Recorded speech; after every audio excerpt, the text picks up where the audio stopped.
We're, while we're getting set up here for the next panel, I've got a request for all of you, which is we've got some people around the side of the rooms, and there's some students expected to show up now. The classes are over, and of course everybody is seated to minimize your contact with other people, which says something about real life, not just digital life. If you could kind of squeeze towards the center so that people who come in late or people who are around the sides can sit down too, that would be great. While you're doing that, I'm going to take this rare opportunity for me to actually correct something that Jim Fallows said, and especially in the realm of speeches of all things. It was George Smathers, not Herman Talmadge, who gave the famous thespian speech. Yes. Yeah, and there were two famous lines for the speech. You can find this online somewhere or other. His opponent's sister was a well-known thespian in New York, and she had matriculated while in college. So, all right. So we need to rearrange it so we're overall, right? Yeah, this is just the two of us. Okay, so this is a small panel here. There's a little change of pace till we go to our conclusion. And I have with me here Tim Wu, who is famous both as a Columbia Law School professor, who could ask for more, but in case you want more, Tim coined the term net neutrality, and as probably the major developer of the concept, which we'll get into in a second. I wanted to start the conversation with, our last panel was about politics and the governmental world. We're going to be talking more about the real world as this goes along. So Tim's here to make a transition from government to the non-governmental world. Right. The subject that I've spent a lot of time writing and teaching about in the last couple of years is the blurring of lines, thanks to technology, between the public sector and the private sector, and how that's ceasing to be a relevant distinction. And that was, in many ways, the root of how this Greater Good Conference and the things built around it came to be. And there was just an article that appeared in the Washington Post on Monday to commemorate the 15th anniversary of Mark Zuckerberg having a bad date and launching Facebook as a result of that, where they noted that Facebook has recently announced its own court system, and that this is a bid by Facebook for sovereignty in the same way that nation states have sovereignty. It's interesting, for about a decade I've been using Facebook in my classes as an example of what I would consider a government, or at least the government of the future, because everybody's you pretty much have no other choice, there's no escape, they make the rules regardless of what you want, and polls show that it's less popular than the IRS. So in every way, Facebook is a government in my view. So I want to start out, Tim, basically your work is around how companies are functioning as governments in the world today, and I'd like you to comment on that and talk about where we're headed. No, I think that's right. I think that many of what we would consider to be public functions today are carried out by the private sector. We sort of have, over the last 40 years ago, assumed that you can have entire parts of what used to be governmental public functions, like building infrastructure, building broadband infrastructure, all of newsmaking, which has been private in the United States, but public many other things, filtering and understanding what news should be presented to people. This is public functions or quasi-public functions, and one of the things I think that really has happened in the last 20 years, it's become entirely privatized, and I think that's right. So why don't we start out with, for those of us who are over the age of 50 in the room, what is net neutrality and why did that become a concern of yours? So net neutrality, I thought we were going to talk about Curse of Bigness, but I can talk about net neutrality. We're gonna talk sure, about that's fine. You've written on. Net neutrality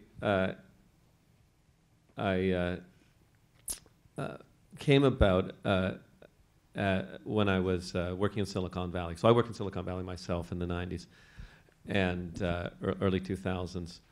And it came clear to me at that point that the internet, which had been sort of this open medium, was going to face, a very idealistic medium, was going to face a series of challenges and threats over the future. And I felt that because I saw it. And there were two that I want to highlight. One is I felt that the owners of the pipes, so the phone companies, the cable companies, would, I thought, increasingly become interested and think important their control over the internet, and that they would try to sort of block it or censor it or filter things. And so this was one aspect that I thought was very important. And although I didn't fully predict at the time, I also thought in the long term that there would be increasing danger of rising monopoly and private powers. Now that sort of seemed crazy in the early 2000s when everyone presumed the internet was sort of going to be competitive forever and a new company would come every 3 years or 5 years and upend. But ultimately, things did shift. We did move into a much more monopolized space. And so these two concerns, net neutrality deals with the cable and phone companies. My later work is concerned with monopolization on top of the internet. These things have all come to pass. And it's sort of funny because you think back, the early thousands isn't that long ago. But it is kind of amazing to look back and realize how idealistic we were about those times, how sure we were that the internet was going to be the sort of magic dust that would solve so many of society's problems.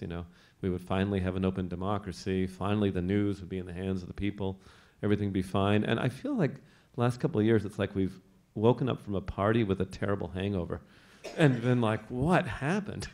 There's just that sensation and I'm sorry to go on here a little bit, but we did have a net neutrality rules, and that was some success. But speaking generally, if there were things that we thought were good about the early internet, its openness, its the fact that it was sort of folky, comprised of a lot of smaller entities, a lot of small business. We did absolutely nothing to try and preserve that. There was no sort of institutional, with a couple exceptions. Wikipedia declared itself a nonprofit, and I think, frankly, Wikipedia looks good, 20 years later or so. They don't have, I don't know if I want to say fake news or the viral deception kind of problem. Somehow they've avoided it. But everybody else had this idea, maybe kind of an American kind of idea, that like Diet Coke, we could have all our benefits, but everybody could become billionaires too. You could have the same flavor and not become obese. Unfortunately, it didn't work. Every company, even Google, which was a relatively idealistic company, and all these guys thought of themselves, they still went for the standard corporate form. They had the big IPO, and then they got themselves involved in a business model, which I think has led in very negative direction. So sorry about going on and all about that. It was really a question about net neutrality, but I wanted to digress more completely. That's a good place to pick up, because your background is in law.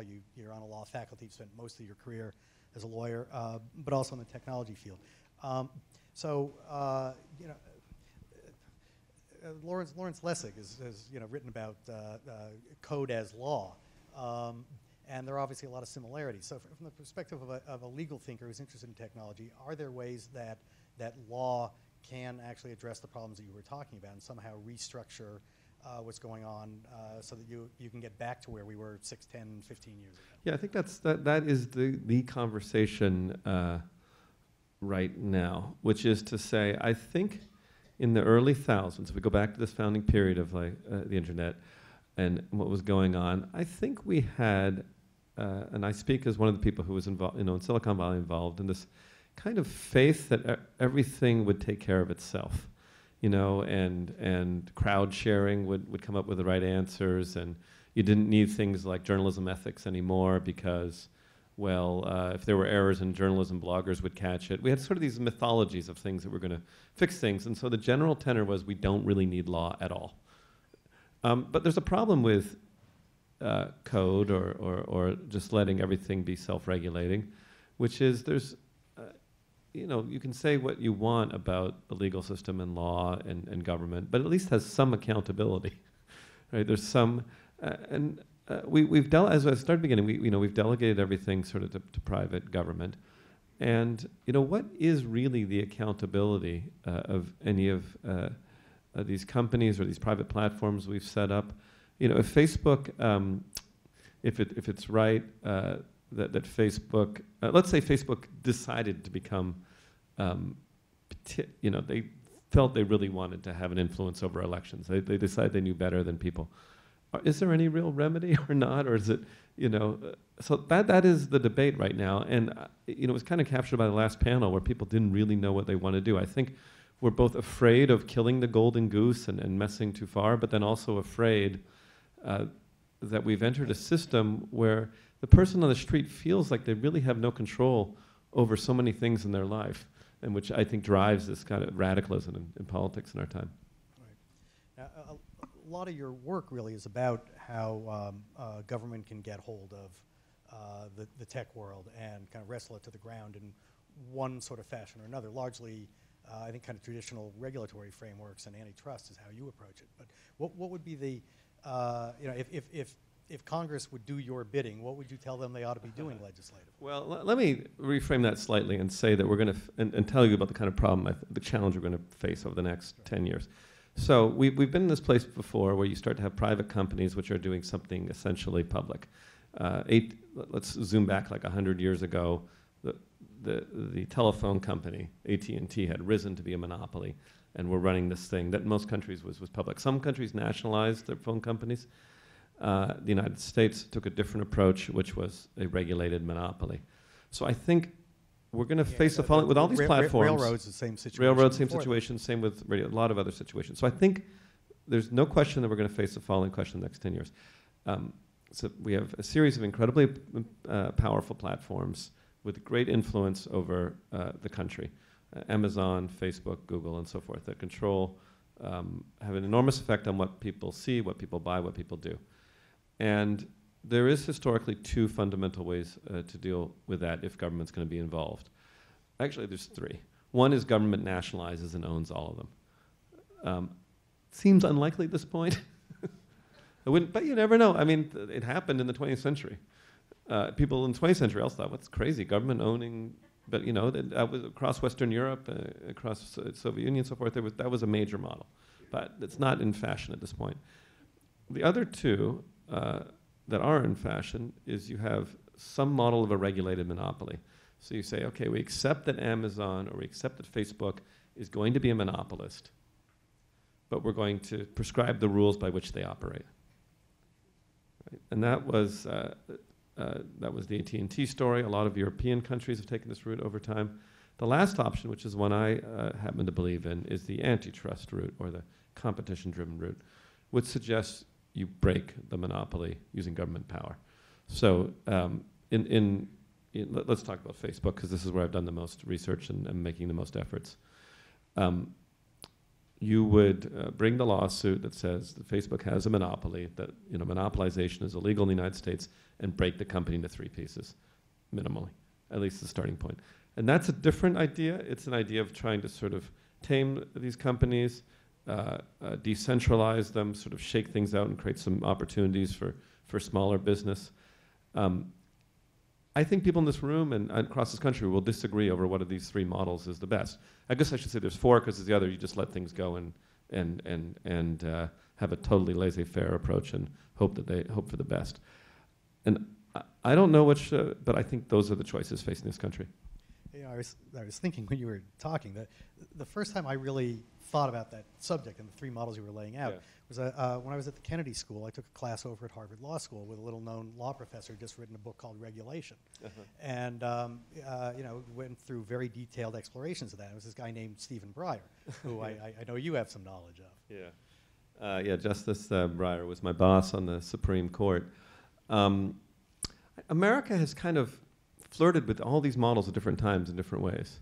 The United States actually nationalized the phone system at one point during World War I, but that really didn't catch on. During the first New Deal, there was a lot of interest in sort of a regulated monopoly and intense government supervision. And it has some very appealing features. I am resistant to it, and I'll say why. I am the kind of person who thinks that concentrated power is dangerous. I kind of believe in the constitutional idea of breaking power into smaller pieces. I know it creates a lot more chaos and so forth. And so I'm concerned that a union of a company like Facebook or a union of Google and the state creates this kind of this union of private and public power, which I find terrifying. Even though it seems like appealing, even though you think, well, now we'll have control over them. Just the idea that you're run by such a small by such a concentrated series of powers, to me, is not attractive. So I'm personally very attracted to the idea of breakups. We did this before. In the 1910s, in particular, we had antitrust campaigns that went across the country to break up every industry. And I wouldn't stop with tech. I mean, you guys are going to start thinking I'm radical, but this was Woodrow Wilson and Theodore Roosevelt. So I have good, I'm in good company, and Louis Brandeis, who's sort of the hero of my, my latest book, which is you target all the monopolistic and oligopolistic industries and target them for much greater structural relief, much greater breakup, and have a much more intense policies about merger, about allowing giant mergers that seal up entire industries. Because I think that what we have is a situation where private power has become too unaccountable. Well, glad you mentioned your latest book, and I'm sure you are. I was going to ask you about that because the whole saga of the industries that became too big and eventually got regulated in some fashion, railroads, telecom, radio, TV, and so forth. I mean, that's basically the subject of Master Switch, isn't it? So tell us about the book. And, sure. So that's all that together. Yeah. So the Master Switch. My first, maybe I need to change topics, but so what I was just talking about was this idea of more breakups. Master Switch, which was my first book. Oh, sorry, what was the latest? Sorry, Curse of Bigness. Sorry. Curse of Bigness. Sorry to get it mixed up. No, the Curse of Bigness, I think, which is the latest book, is trying to address exactly the questions here and suggests there's some structural answers to some of the problems we're dealing with. That, you know, the tradition of the United States sees these long cycles and sees a problem in excessive economic concentration, and suggests that we have had answers for this in the past, namely the antitrust law, that in the progressive era, our answer was to have much greater control on the size and concentration of industries, and that we've forgotten that. So that the basic idea is just to remind this country of its own history. Now, how does this relate to some of the democracy, and maybe I'll sort of ask that question of myself. How does it relate to the last panel and some of the questions of democracy that we're facing? I think that one of the reasons we feel there's a crisis in democracy is not just because elections seem dominated by celebrities and things like that, but I also think there's a sense of economic grievance and a sense that people have no real say in American economic policy, which makes them reach out for much stronger answers, much stronger solutions. I think that if you just look at a couple very obvious areas, why is it that wages have not gone up for 40 years? The majority of people work for money. If the majority controls the country, you would think that they would try to create a system where their wages would go up at least once every 40 years. It has not happened once. If the majority actually controls this country, I think it would be unthinkable that pharmaceutical drug prices would be the way they are, that health insurance would be structured the way it is. But the majority, again, does not get what it wants. So I think we have a situation where actually majoritarianism itself, which is a basic premise of democracy, is in question. I'm not saying that's the only premise of democracy. You have to protect minority rights as well. But there's also this idea the majority gets its say. This is the original idea. And this is, a lot of this happens, I think, because if you have an overconcentration of industrial wealth and overconcentration of industry, that political power shifts away from voting majorities and shift towards industry. And that's basically the theme of the I know this is a little complicated, the Curse of Bigness, which is to say the preoccupation that I have with economic structure is not just an economic issue, but a political issue. Because when there's too much concentrated private power, the people lose control over their own democracy. Yeah, now, everything that you just said could have been said, say, 40 years ago. In fact, was a large part of the political debate 40 years ago. There's something that I think is different about the tech world, and a world where the forces that you're talking about that that overween in a democracy are technology companies as opposed to other forms of industrial companies. And we'll talk about some of this over the course of tomorrow. But I wanted to, in that context, talk about something that came up in the last panel. And I was struck yesterday, we're going to conclude this whole discussion tomorrow with a group of students, largely from SEPA here, who are working on various social ventures. And I had a chance to interview all of them yesterday, and you'll be meeting them tomorrow. And I was struck by a number of things that they said about how they've conceptualized what they're looking at. And this recurred to me listening to the previous panel. A lot of these students in their ventures are, they're basically, what they're trying to do is take the aggregations of user data that come about because of people using digital technologies, and those can then that data can then be turned into something valuable.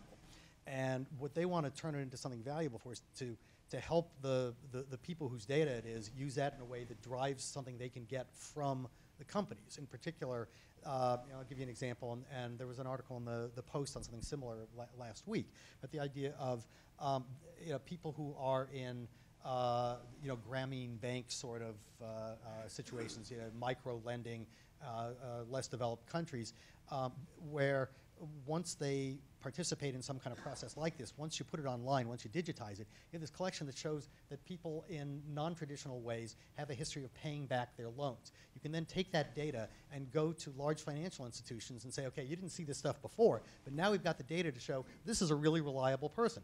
Give them a loan at a better rate. And so they're using this aggregation of data to essentially extract something for the consumer from these companies. Now, I don't think that's how it mostly happens in our economy. And what I thought was interesting was the political operatives we had up here, both Democrat and Republican. Of course, this is how they make their living. But they were very enthusiastic about, the great stuff, all this data, and we know everything there is to know about you. A couple of facts. We know exactly how you think about everything. That lets us help you, because we can tell you everything you want to know about our candidate, and this is a real service. Well, the commercial businesses are saying the same thing.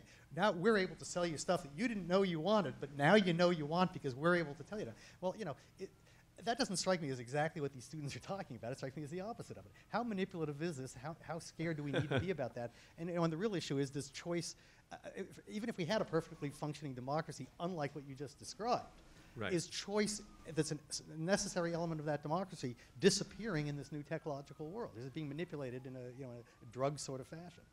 I think it's a great question. There's a lot there. It's hard to answer it simply. I mean, the one. So I have two reactions to what you're saying. First question, is sort of something you said, but aren't things different in tech? I actually take the opposite view. I think that maybe I'm kind of old-fashioned, but I think sometimes we use tech as an excuse not to trust our instincts or our history as to what's come before. I mean, at one point, telephone companies were a tech industry. At one point, the airlines were a tech industry. Pharmaceuticals a tech. Everything's a tech industry at some point until they get 20 years old, then they're no longer. Then they're like, that's those guys who fly the airplanes or whatever, right? So you know what I mean. So tech just means a relatively new industry, and there's some considerations you have for a new industry. I don't think you want to regulate them out of existence, but I think 10 years from now we will no longer be calling many of the tech companies anymore. I don't know what we'll call them. It'll be something else we call tech. So that's sort of a moving target. And I think some of the old instincts about what matters and how markets work have proven to be correct. So people used to say on the internet that scale didn't matter, that a tiny blog could compete with CNN or so forth. And there are a few bloggers achieve some success. But a little seller. But no one says now, you can set up a little shop and compete with Amazon. It's like a bad joke. Or you can start your own little thing and you'll soon be taken on Facebook. It's like, no, scale ended up mattering a lot, which is like the oldest kind of industrial thing. This is Standard Oil stuff. Scale mattered. Network effects mattered. Having, sorry to get economic, but having more people on your network mattered as opposed to just being popular. So a lot of the old economics basically came back. Also, people said, well, no monopoly is lasting. Everything is going to be over in 5 years. And that was true for about 10 or 15 years, which is usually true in early technology. But then, you started having lasting monopolies, greater barriers to entry. And so we've kind of had this I think the word tech has blinded us to sort of old-fashioned industrial realities, which is why I'm leaning back to these progressive era solutions. Because I think we should just point out what's happening, which is we have a return to something very much like the Gilded Age, where you have a small number. Now, I'm not just only talking about tech, but across the economy, you have monopolies or oligopolies across most industries. They concentrate wealth into a very small group of people, and they're essentially unregulated. And the antitrust laws and the controls on concentration have gotten much weaker. And I think that's left us with both the economics and the policies of the Gilded Age. My second reaction, which is focused on your question about data, is whether data makes things fundamentally different. In some ways, yes, and in some ways, no. I think, to my way of looking at it, the great significance of data is that it has that same advantage that industrial scale used to have. So why is it so hard to compete with Google or Amazon or Facebook?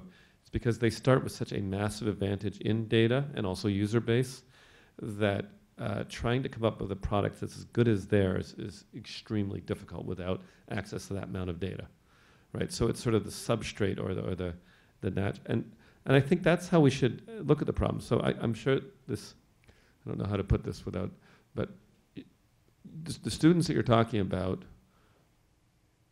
would have a better odds of their venture succeeding if there was some way they were able also to get the access to all the data that Google has.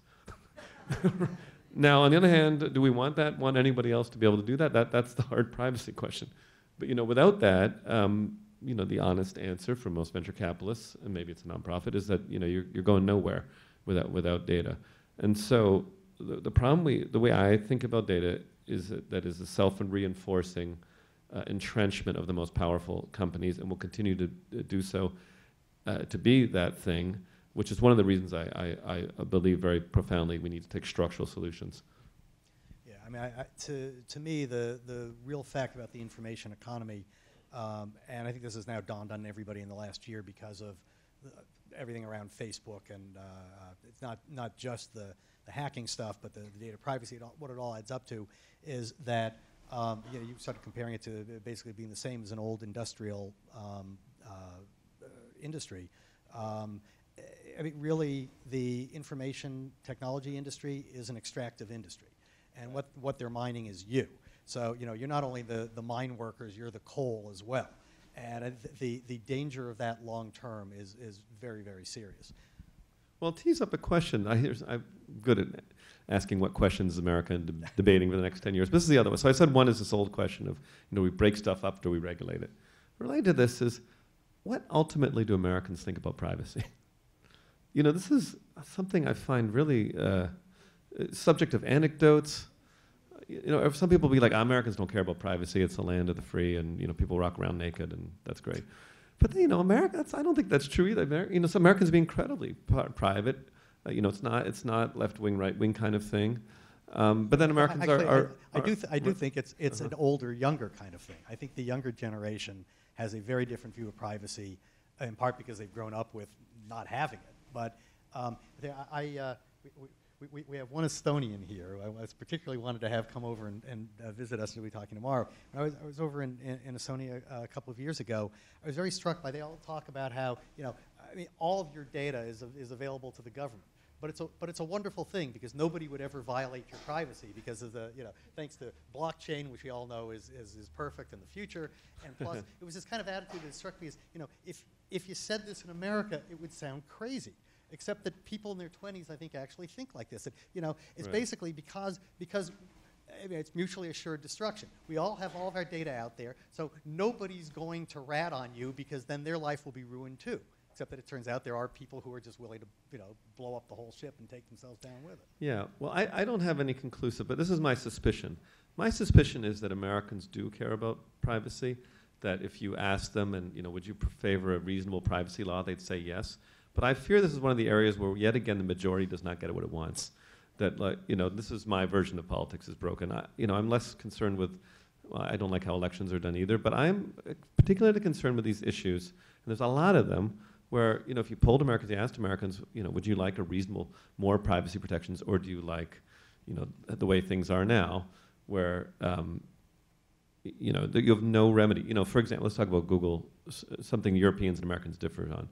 So if something really embarrassing happened in your life that you'd like to, forget about, maybe you had a divorce proceeding and, the documents leaked, and it has whatever allegations made. So that can end up being the top result in the Google search, which for, many people, just purely private citizens, it's very tough for them. It's embarrassing. It's hard to get a job and all these kind of things that happen. So in Europe, generally there are ways of trying to get that stuff removed. None in the United States. I think Americans, if you ask them, would say, yeah, if you're just a private citizen, you're not a celebrity or something, there's something really humiliating, it's not true or something, you should be able to get it downgraded or hidden a little bit, just too unfair. I think people would support that kind of thing. I don't know, maybe I could pull this room. I don't know, maybe I'm wrong, but how many people would think that they would like something where they have some control over their search results for themselves? Right? And, maybe, but Jim's a celebrity, so he's different.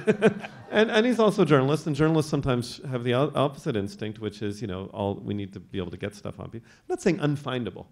I'm not saying you can't reach it, but just like so readily available.